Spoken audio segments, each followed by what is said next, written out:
लहान बालिकेच्या निर्गुण हत्याकांडाबाबतीमध्ये कोर्टाने फाशीची सजा सुनावलेली आहे।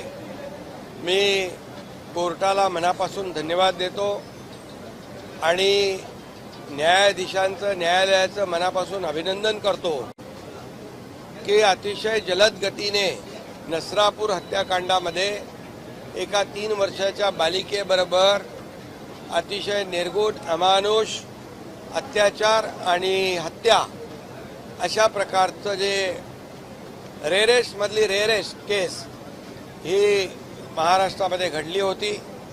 या आजच्या निकालामुळे हा बेंचमार्क निकाल आहे।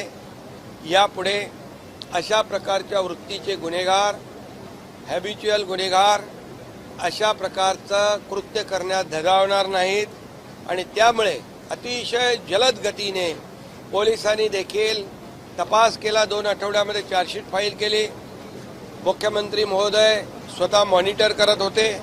मी देखील स्वतः डीजी आणि एसपी आणि संबंधित अधिकाऱ्यांच्या संपर्कात होतो आणि पोलिसांनी देखील या महाराष्ट्रातल्या जनतेची जनभावना लक्षात घेऊन रात्रीचा दिवस करून अथक प्रयत्नाने ही केस पुटअप केली। योग्य तऱ्हेने पुरावे सादर केले।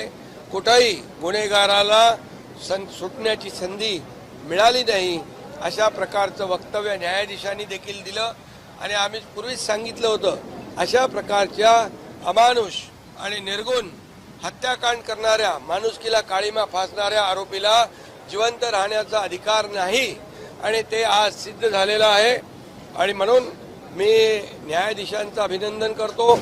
यामध्ये सरकारी वकील असतील, पोलिसांचे कलेक्टिव्ह एफर्ट्स आहेत। या संदर्भामध्ये ज्यांनी सहकार्य केलं त्या सर्वांचं मनापासून अभिनंदन केलं पाहिजे, कारण केस अतिशय दुर्मिळातली दुर्मिळ होती आणि म्हणून या महाराष्ट्रामध्ये एक मेसेज जाणं गरजेचं होतं की काही केलं तरी चालणार नाही, फासावर लटकवावं लागेल आणि म्हणून या नसरापूरच्या पीडितेच्या परिवाराला देखील या